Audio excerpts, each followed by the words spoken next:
Hi all, Michelle Giannato here, Vice President, Patient Advocate, Auto Brewery Syndrome Information and Research nonprofit.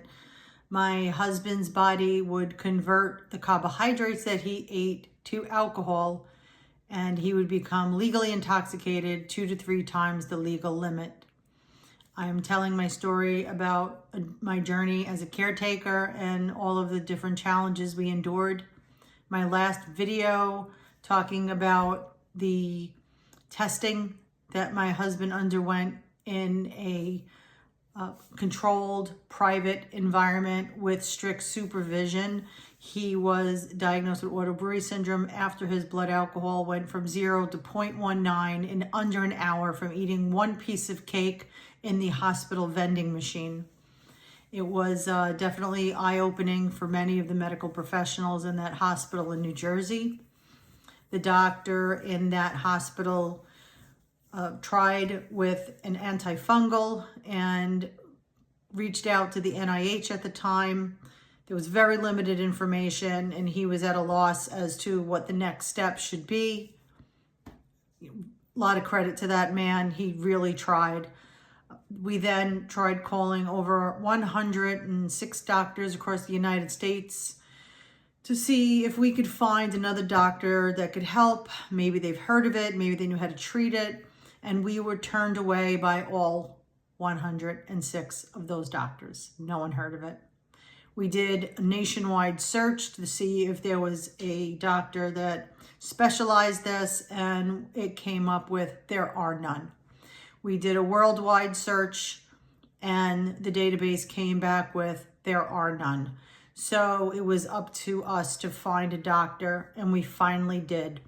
After doing all of those searches and phone calls for months, we found a doctor locally in Staten Island, New York, that agreed to take our case based on the favor of another doctor friend of his.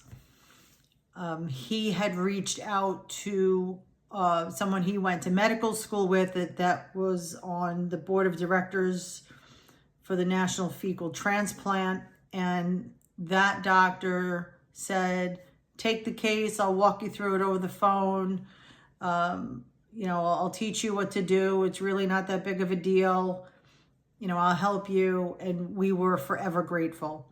So we had our meeting with the doctor. He was a gastroenterologist. And he said the first thing was he'd never heard of this condition. He was a doctor for 55 years. He didn't even know that Auto Brewery existed.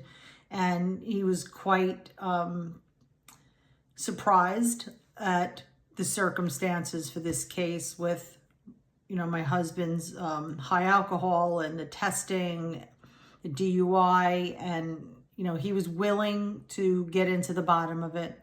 So what he did was endoscopy cultures, colonoscopy cultures, looking for all yeast and bacteria that were pathogens, non-pathogens, and potential pathogens, because not everything is classified as pathogen in Auto Brewery, with DNA identification and sensitivity tests.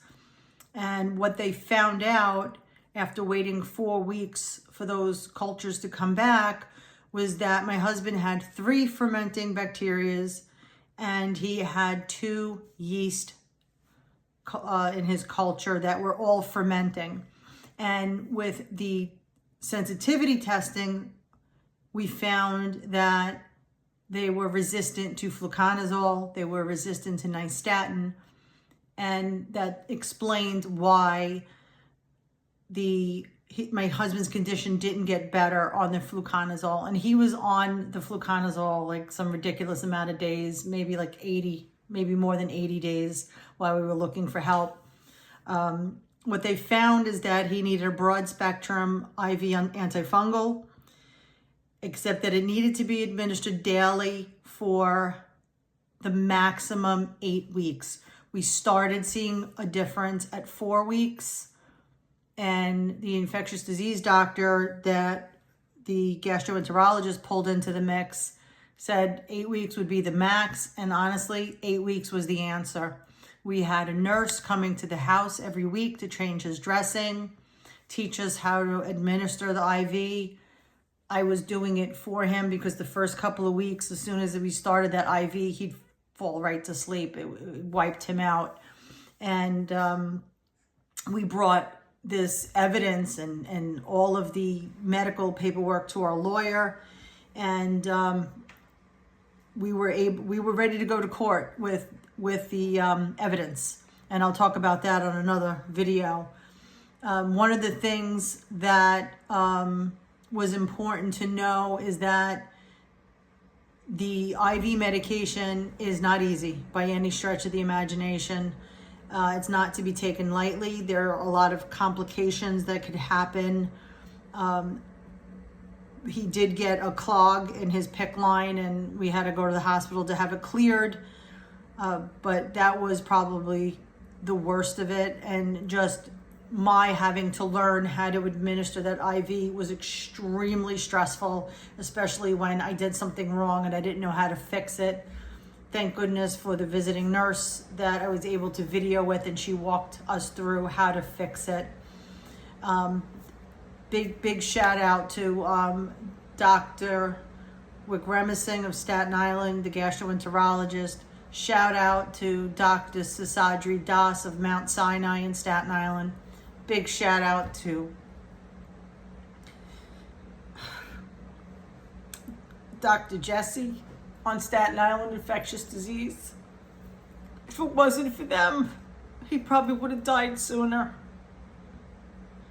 I used to call them my dream team.